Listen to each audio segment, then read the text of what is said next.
you go. Awesome. Hello, everybody. Happy Saturday. Hello, Mashria. How are you? I am very fine, Nicholas. Do I call you Nick? Nick Cobbett. Yeah, Nicholas. It's all good. You're Mashria and Richard. So we have a couple of names all hanging out here for us. That is true. Let me get to my notes here. All right. Cool. So back here again for another conversation about the Ubrica project early on a Saturday morning. Sorry, I insist on 8 a.m. and keep getting you up so early, but I appreciate you doing that and taking the time. It's okay. It is 8 o'clock. It's maybe midday somewhere else. It's already in this world. It is 1 p.m. somewhere already. So people are up and running. And thank you so much for hosting this meeting. Yes. Right. What do we talk about today? Today, I think last week we covered a lot of topics last week, and we kind of jumped from topic to topic, all related to the Ubrica project, but I left the meeting feeling as if I didn't quite know what we had talked about. So what I did for this meeting is I went back and I listened to our meeting from last week and I pulled out a couple of key points. And I'm hoping we can kind of look more closely at those key points to flush out what we discussed last week. And what we're really doing here is we're finalizing our discussion of the introduction to your white paper for the Ubrica. Does that sound good to you? That sounds great. Awesome. Cool. So there was one thing you said last week. It said each part of your project will be tokenized sequentially on the Essex exchange. Can you just reiterate what you meant by sequentially, what each of those project points are? And if you have anything else to say about the Essex exchange, I think now would be a good time for that as well. Oh, thank you. And for the audience who are the new audience right now, we are speaking about blockchain and global health, the intersection between blockchain and global health, how blockchain can be effective in producing health for everyone in the world, particularly in the developing countries like Kenya and Africa in general. So tokenizing projects sequentially, as I said in the beginning, Ubrica project in total is a sequence of five or six separate projects. We could say the first project is the blockchain project, which is the money, the foundation, and that helped us to create Ubricoin in order to create Ubricoin as an ecosystem for building the rest of the project ecosystem, the rest of the project, which is giving access to health to the people. So the first step in providing access is an e-commerce system. The e-commerce system where we help local people in the villages to sell what they produce. And that is going to be tokenized separately so that we develop its own token. It's an online market. Say, like you would say, for people who are familiar in the Western community, it's like Amazon.com for the village people, or maybe something like Alibaba we have in Asia. And that's one. The second project that we intend to tokenize is the clinic system, which we call the retail clinical centers. Even that one is going to be tokenized. And the third project is going to be tokenized is the science and technology parks. Yeah, that is working in relationship with the universities and institutions of higher learning or research centers to translate the research knowledge that is in those universities and institution of higher learning. That's science and technology park. And the other project to tokenize is the biomedical industrial setting. So that's the roadmap, and that tokenization program might take a span of 10 to 15 years, because we don't want to tokenize all the projects at once. They are going to be tokenized sequentially according to that roadmap. Yeah. Okay, great. And if anyone watching feels like you have questions on something that popped up there, go back and check out the titles for the other videos we've had conversations, and because we might talk about those questions there, but we'll kind of try and parse out some of that info that you put right there. I think that sums up nicely and answers my question comprehensively. I was looking back this morning at our other videos, and I noticed the name of the YouTube channel is Wyathy. It doesn't have too much to do, I think, with the technical side of the UBN coin, but can you quickly just remind me and our viewers why you chose the name Wyathi by blockchain for this these videos? Weyavi. Weyavi in Kikuyu language, which is my vernacular language there in the villages in Kenya, means freedom. So blockchain is the ultimate freedom. It's got freedom of money, because you can see we have developed several freedoms sequentially as we have during this civilization. Initially, we got the freedom which was called independence. We got free from this political freedom, and then we got communication freedom when there came internet. So the internet itself managed to help us to liberate the text from the tyranny that was happening before. So the text was free. So we got hypertext transfer protocol. And then that hypertext transfer protocol was a great freedom, which managed to distribute knowledge even to the villages. And then next, what came? The voice over the internet protocol, which is another freedom that allowed people to speak to each other, communicate with each other all over the world. And that's in the information system. Now, the freedom that we're experiencing right now is the money over the internet protocol, which is a blockchain. That is, I think, is a ultimate freedom, because that's the freedom of transactions, the freedom of creating value, of getting your value recognized. That freedom is what we call Weyavi. And that freedom is very tightly connected to health production. It is impossible to produce health as an individual without freedom. That is why we call it Weyavi by blockchain. And you see, blockchain embodies that freedom of health production. Weyavi. Perfect. Weyavi. I love it. So blockchain is the next step of that freedom. For your blockchain project, which is the Ubrica project, which is run with the UBN coin. Most of those UBN coins, we were talking last week how there's 20 billion of them, how they're, the vast majority of them are allocated to the project, the Ubrica project, the different aspects that you laid out earlier, those, the retail, the clinical centers, the science parks. That's what all the UBN coins are allocated to. But most of the 20 billion UBN coins are still locked up in a smart contract. We've kind of already broke this down, but I think it's worth just revisiting quickly. When I think of a smart contract and UBN coins being locked up in it, what I'm really picturing is like a zip file on my computer that's compressed. It has to be extracted before it can be opened, and there's a bunch of data held in within. And the data held within is those UBN coins. Is that an accurate way to think about this? Yeah, that's a great example. It's a smart contract holds the coins that in order for the coins to get out, they have to be released. The releasing of the coin is a systematic procedure that comes after, you say, if we announce that these coins we are releasing about a billion coins for building the clinical system, then we would ask people to buy those coins. Then the rest of them are still held in the smart contract. What is fascinating about the blockchain is that the coins that are held in a smart contract will increase in value or gain value or lose value is simultaneously as the other coins that have been released in the market.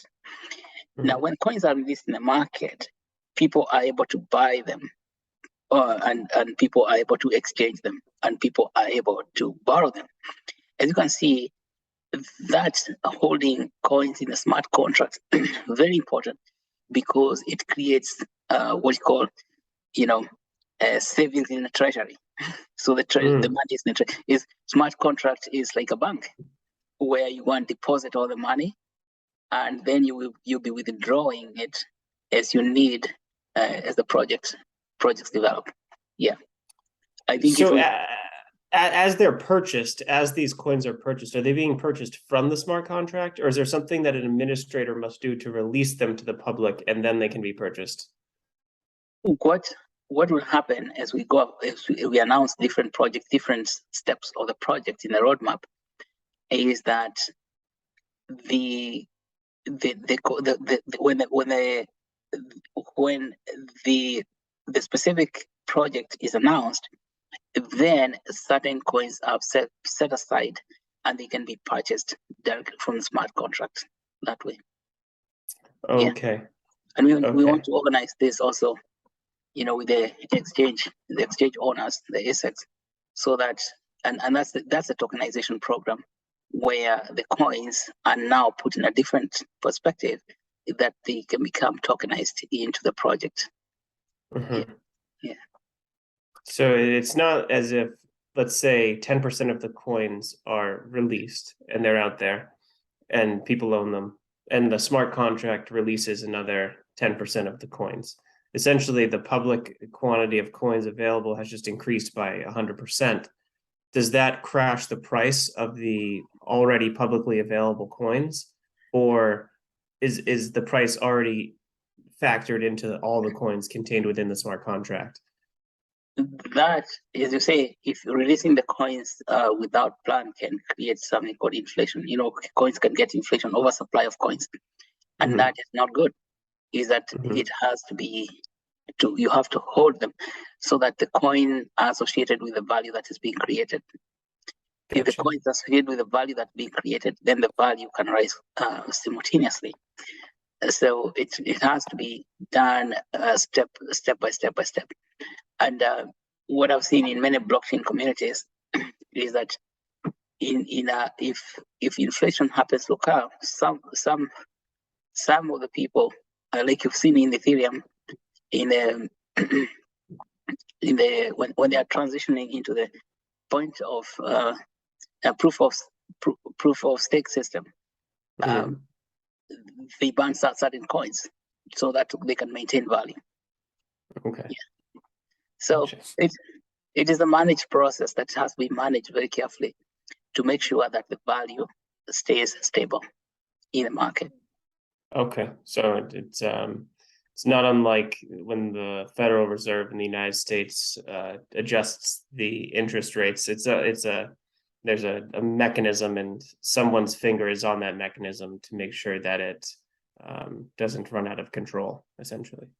Yes, and I think the best thing to do is to when you're going to another project and we need to create capital for the project, it's to separate the coins, to wrap them in a different way, such that the coins do not dilute the previous coins that were there. As you said, that dilution effect, like what the federal system does, is to dilute the already pre-existing dollars in the market by printing more dollars.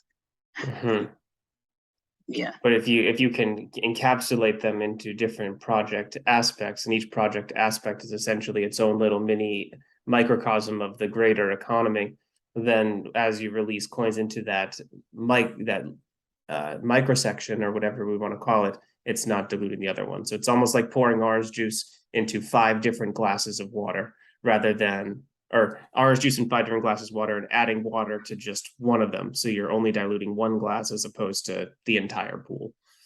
That is correct. And that is why the process has to be very carefully managed, like titrated. Because, as I said in a previous video, there is tremendous amount of debt capital in the African continent. And that debt capital should be represented in the market. The only way to represent that in the market is to have commensurate quantity of tokens, let's say, of coins. But you cannot release the tokens all at once, because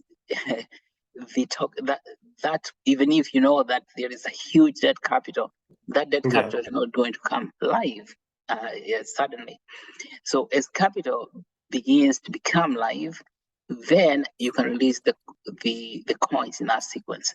That means that, so as you're fixing value, as we fix value in a sequential manner, then you can release coins in that same sequence so that they are in tandem with each other.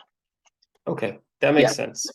Because you can also have a very huge scarcity of coins, and coins become too expensive that you cannot afford to do any transactions. Yeah. Like what has happened maybe with Bitcoin. Bitcoin is very, very expensive. It's like that. It doesn't it doesn't translate very well for just everyday transactions. See? Yes. Okay. So the coins themselves have to be enough as cryptocurrency to manage what is known as pass value. That is when for the traditional exchange, like when you're just exchanging for goods and services, and not just for speculation purposes. Yeah. Okay. All right. Cool. I want to talk about something else really quick. I'm just going to point out one thing. You don't need to comment on this first thing, and I'll ask you to comment on the second thing.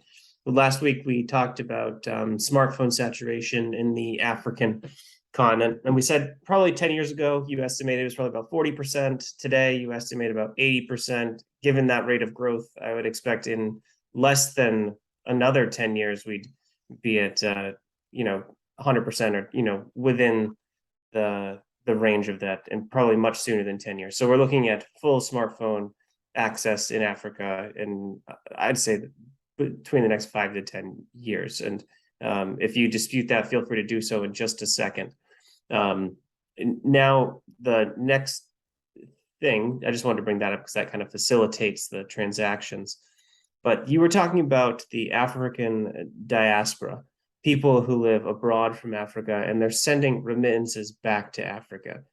And yes, you said, that's not the way to do it. The way to do it is to create an economy that brings dead capital to life. And now people can transact and value can be tracked and utilized across the African economy internally.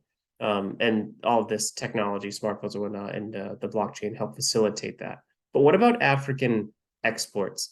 We're creating this online retail center, Sakbajanja, and people within Africa are transacting with each other. Will this Sakbajanja also be used to export things globally? Or how do we... Yeah. Is the African economy globalized, and how are we going to make it more globalized, I guess is the question to you. 3 fundamental systems which we are building are going to help us globalize the African economy. And I'm so glad you asked this question, because it's another aspect we have not touched about in the past. That the delivery of goods, once they are purchased, is very fragmented in the African continent. That even buying things from one village, you might have trouble delivering those products into the next village because the transportation system has not been, created or coerced. It's just fragmented in very, very many locations. And so we have been thinking a lot and very hard about that delivery system, because if there's no delivery, even if we have people purchasing things online, then those things have to be delivered from the seller to the buyer. And that action is going to help us to globalize the economy completely. That we're building a delivery system, which we're actually now working on it right now, a delivery system, which is, we work maybe basically just like Uber, which will activate, we'll say for the village, which will activate anyone with delivery capability to go and pick up a product that are being purchased and deliver it to the buyer. And so that system is only is just managed through the cell phone, whereby the cell phone, we have delivery agents. We call them pickup agents. Pickup agents are registered with the organization, and they pick that notice that something have been purchased, and then they are called upon to go and take that product to the buyer. And so during that is gonna activate a lot of people who have got delivery capabilities, whether they are people on foot, whether they are on motorcycles, whether they are on bicycles, on their pickup trucks, or they are people who can connect even with the airline companies that can deliver things internationally. Yeah. So delivery, once it is over, right now, what is happening is that that fragmentation is very dismal and causes trouble because people cannot deliver things to each other. But it is now easily managed through the information system. Like almost everyone has got a cell phone. Almost every household has got a cell phone and a smartphone for that matter. It means that that smartphone is able to receive a message about a product to be picked up from somewhere, and then that product can be delivered to the location that needs to be delivered. And so we globalize the entire economy. The way I see the information system, which give us now this internet protocol, is that the internet protocol is in the cyberspace. The cyberspace is the entire world, that there's no difference between someone in a village and someone in California. They're in the same space. Yeah. And that's how we're able to connect with each other globally. Okay. I think that's great. I think my perspective, I was thinking about it in relation to Uber, like you said. So people in Africa are using pickup trucks, you said bicycles to deliver goods, but I didn't think about people who might have access to airlines. And I think that's probably because I'm someone who does not have access to airlines in terms of shipping readily. But there's people in different strata of society with certain means, and people have wealth. People who have wealth don't exist just in the West. They also exist in Africa. While there is extreme poverty, there's also extreme wealth. And people on both ends of that spectrum will be component participants in the Ubrica network. So that makes sense how that could lead to globalized commercialization of the African economy, or at least help encourage it further. And I can tell you, in terms of shipping products, is that most of the African continents receive shipped goods from other countries, like European countries or Asian countries. So those things are brought either by air or they are brought by the ocean. Yeah. Okay. So when they arrive in African continent, the ship just offloads everything at the port, and the airlines, they offload everything at the cargo area in airport, and then those airlines return empty. And really? Yeah. Wow. Yeah, all that space. And in fact, the shipping companies will be very happy to have goods to transport back to where they came from. Because you can see like there's a lot of vehicles. Of course, we have said there's a lot of cell phones in Africa. Who ships them? Somebody actually exports them from their country into Africa. And there's a lot of cars in Africa. They come loaded in big marine vessels in the ocean, and they come and dock in the port. And then when they are all cleared, the ship has to return to where it came from to bring more stuff. But that ship is empty. That is the truth of the matter, which means that they can make more money by shipping back goods that are being exported from this other country. Yeah. Good. All right. Let's jump into I have a few more topics here, but let's jump into my last most salient one. And I do have a hard stop around 8:30 today to get to another appointment. But I was looking over what we talked about, and I was looking at how transactions are fractionalized when we're dealing with purchasing or selling on the Ubrica network. So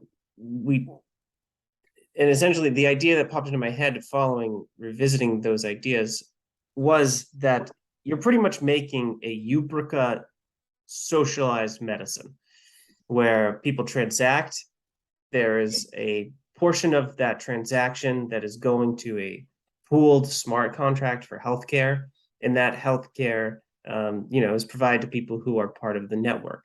But we're not just taxing people for that smart healthcare contract. People are also being taxed on retail and income taxed, and that money goes to the government. So my question is, if UBN, the Ubrica network, is taxing for the healthcare smart contract, that pool for everyone, why are we also paying tax to the government? Is the government providing other social services to the citizens of Africa that warrants it receiving revenue from taxation? Or is the African government complacent toward the needs of individuals, and we are paying the taxes to the government just because that's what has always been done? Oh, we have to pay tax. First of all, that's a great question. We have to pay tax because we are operating in a state of government. and state collects taxes whether you like it or not. They don't have to provide any service. They just need to collect taxes. And that is something you have to do by honor, because if you don't do it, they put you in jail. And that is... I like that you laugh after that. I know, it's not even a joke. It's very serious. That is, Yeah. I think that's all over the world. That this, the state corporation, the government itself, which now runs the states, have to collect taxes. And then I think as a company, you cannot go questioning, what are you doing with these taxes and all that? But we know that they actually do not help to provide money for health. That is why we have such poor health delivery. So instead of fighting with government and saying, okay, allocate the tax money you're collecting to healthcare, and then you say, why don't we just allocate some money to the health system itself? And that is not socialized medicine, because people have to work in order for them to generate that revenue. Everybody has to produce. So it's a supply side economics, where what you produce is what guarantees your access to health, but not waiting for other people to work so that you can get paid. You see? Mm-hmm. And so it is really not socialized. Socialized means that the government collects all the money and then decides the one that is going to be providing for everybody. Mm-hmm. That is socialism. And that is very, very far. It's of course a very undesirable situation, because the government, like in many socialistic nations, is in charge of collecting all the money, and then everybody else has to be waiting to be provided. What we are saying here is that people take responsibility for creating their own money and their own wealth by actually working hard, taking things to the market, they sell them, and some of that money that they produce needs to be pulled together in a pooled smart contract. Pool the risk, because health is a risky issue that happens. So if you can pull that risk together, then it's possible to guarantee access to health for the people in that community. Okay. Yeah. All right. I understand what you're saying in terms of needing to provide the healthcare. And I think our focus here is blockchain and healthcare. But can you just comment on one final thought? Because I like the way you analyze things. If we think about blockchain creating a more decentralized world, and projects such as yours providing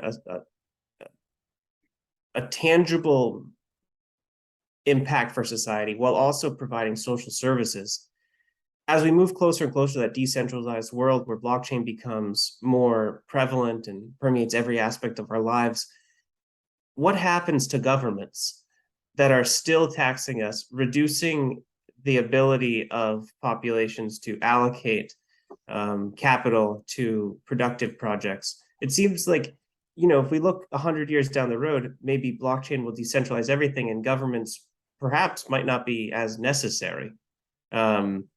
What do we do in that situation where we're kind of being taxed by this monkey on our back? Well, that's correct.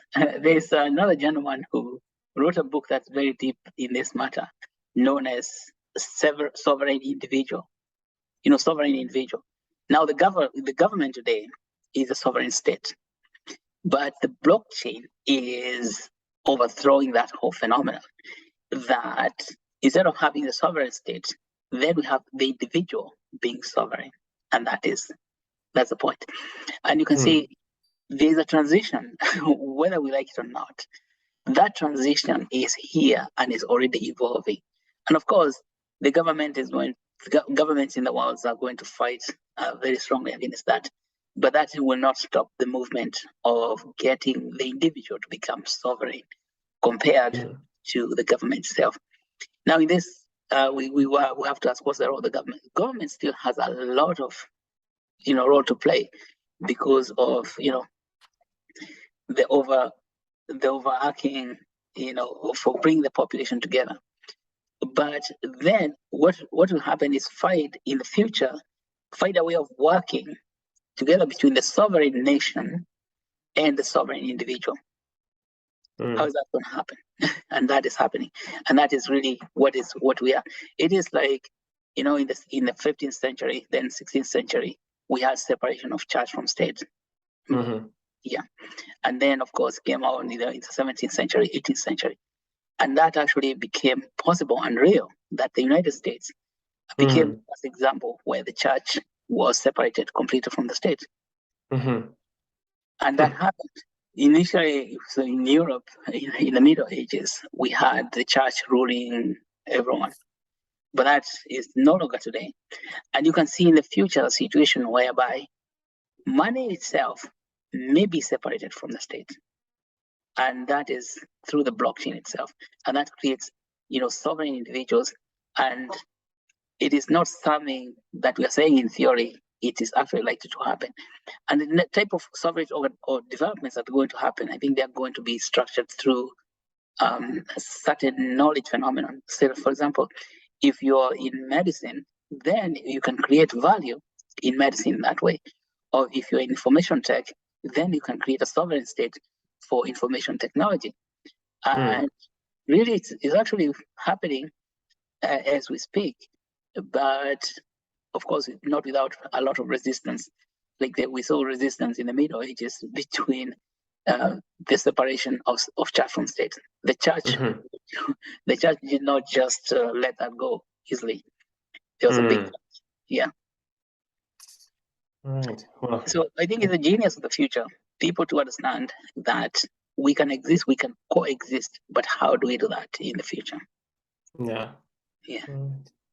Well, I think we'll kind of wrap it up there. I think while it's, we're looking at an exciting solution to a real problem, the healthcare state of Africa, which is, it's dire, it's not positive, but the fix, the solution that you're exploring is positive. And I think the solution that you're exploring is indicative of a much larger global change that you just touched upon there with the transition to blockchain decentralization, almost a new world order, if you will, a new stage in human evolution. The bio, what would you say for something like that? It's bio and technical, the biotechnical revolution of mankind.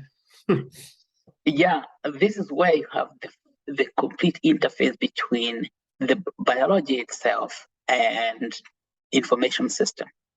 And that biology, information system, and money. And that creates a whole new revolution, because biology is the perfect example of decentralization. The occurrence of disease does not follow any central stop of administration. Occurrence of disease or emergence of disease, that one is determined by nature and is totally decentralized. And so the information system itself has also taught us that it's possible to decentralize everything. So the information system totally aligns with the biological system. And then when you bring money is the last frontier in decentralization. Money has been highly centralized and is still highly centralized. And so biology is decentralized, information system is decentralized, and now money is decentralized.